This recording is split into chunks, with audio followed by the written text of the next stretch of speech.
Example number 12 है आपकी book का, जिसमें ये आपको पूछा जा रहा है चेक वेदर 7√5 7√5 का कहने का मतलब है 7 multiplied by √5 comma 7 divided by √5 comma √2 plus 21 comma pi minus 2 are irrational और नॉट। तो ये सारे नंबर रेशनल इरेशनल है या नहीं ये आपको बताना है। तो पहला केस है आपका 7√5 का।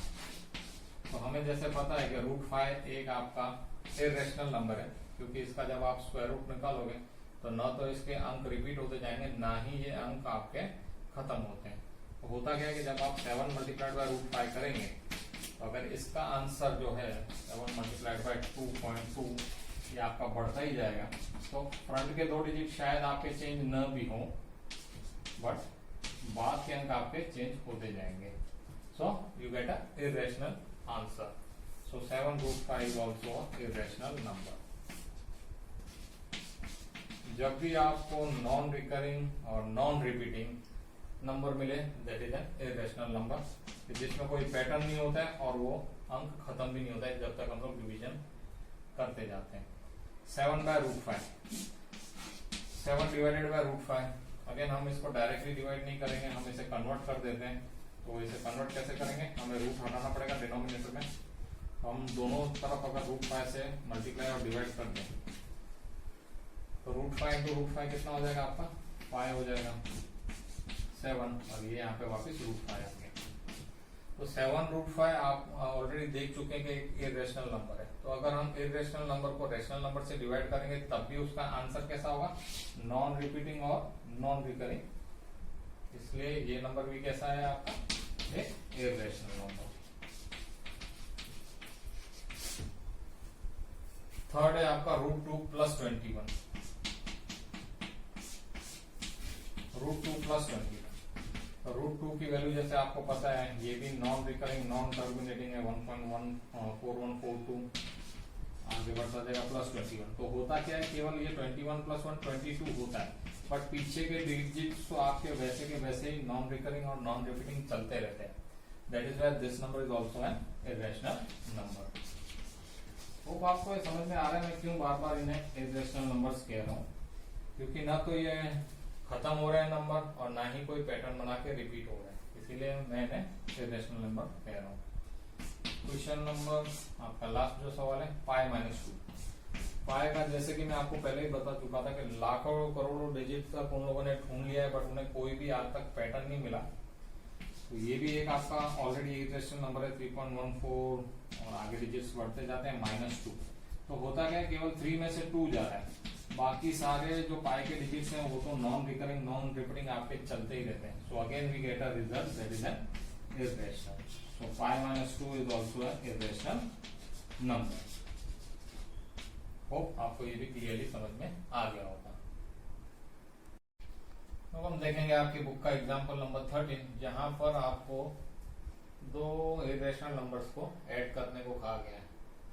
इनको जब आप प्लस करोगे तो भी इरेशनल नंबर ही आएगा, क्योंकि 2 multiplied by irrational number gives us an irrational product, plus 5 multiplied by √3 भी इरेशनल नंबर देगा।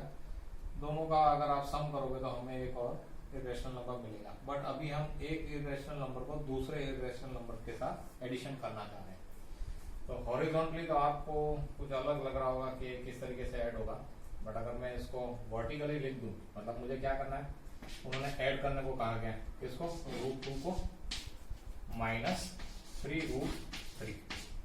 ऐसा आप अगर डायरेक्टली लिख लें तो अब आपको दिखेगा कि हाँ हम इसको डायरेक्टली प्लस कर सकते हैं, क्योंकि ये जिस नंबर से मल्टीप्लाइड है उसी नंबर से ये भी मल्टीप्लाइड है। तो हम डायरेक्टली इन दोनों में √2 कॉमन करके इन दोनों को प्लस कर सकते हैं। In short I can say that it is 3√2।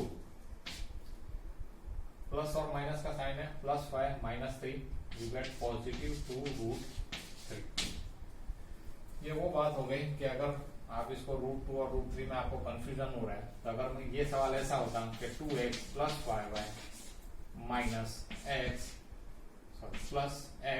-3 है, तो अब आप कैसे प्लस माइनस करते हैं।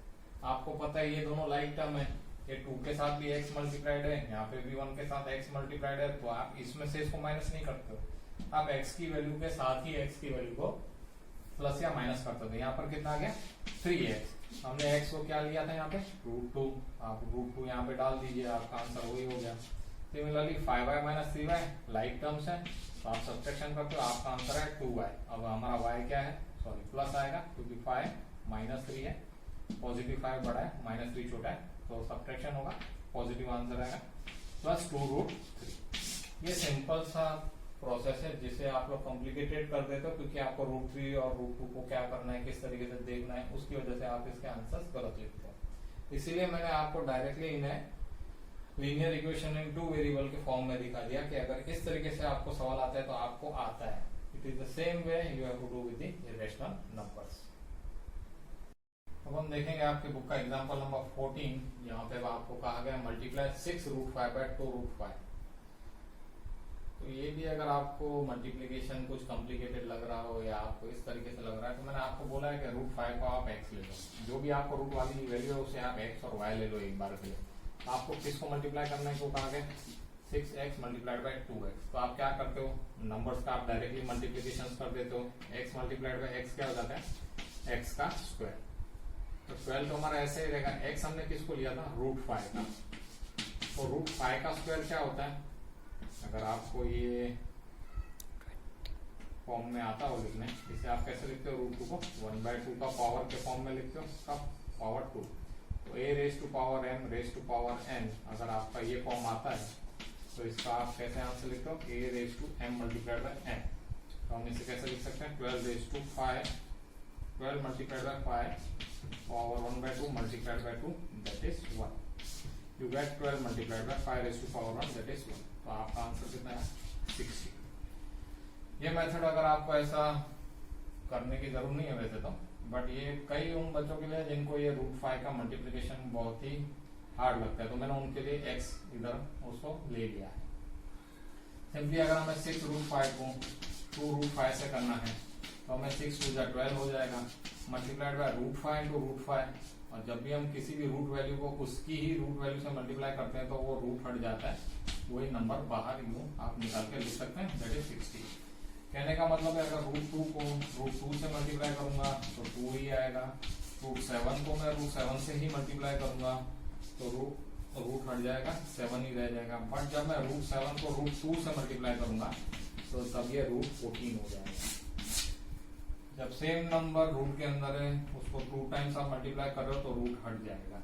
ये केवल आपको याद रखना है, तो आपका ये मल्टीप्लिकेशन इजी हो जाएगा।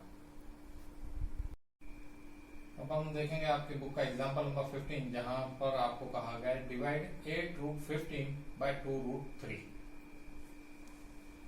अब यहाँ पे x और y लेने से आपका आंसर आने वाला है, तो हम लोग इसके फैक्टराइजेशन जो मैंने आपको बताया था, जैसे कि √7 मल्टीप्लाइड बाय √2 होता है तो हम उसे √14 लिख सकते हैं। तो यहाँ पे √15 है तो उसके फैक्टर्स क्या होंगे, 3 5 15 होगा। तो अब हम √15 को कैसे लिख सकते हैं, √3 मल्टीप्लाइड बाय √5। इसी रिजल्ट के बेस पे मैं बोल रहा हूँ आपको, जो मैं आपको पहले बता चुका। तो अब हम किसे डिवाइड करना है, इसे 2√3 से। तो ये हमारा न्यूमरेटर हो गया, ये मल्टीप्लिकेशन का साइन लगा देता हूँ, और ये √15 को कैसे लिखता हूँ, √3 मल्टीप्लाइड बाय √5 डिवाइडेड बाय कितना कहा गया, 2 मल्टीप्लाइड बाय √3। तो √3 बाय √3 क्या हो जाएगा, 1 हो जाएगा आपका, और 2 1 जा 2 2 4 जा 8। तो आपका आंसर कितना है 4√5। ये नंबर कैसा है, ये नंबर भी इरेशनल नंबर है, क्योंकि 4 को जब आप √5 एक इरेशनल नंबर से मल्टीप्लाई करोगे तो जो आंसर आएगा वो भी एक इरेशनल नंबर है। होप आपको ये डिवीजन भी समझ में आ गया होगा किस तरीके से हम लोग करते हैं।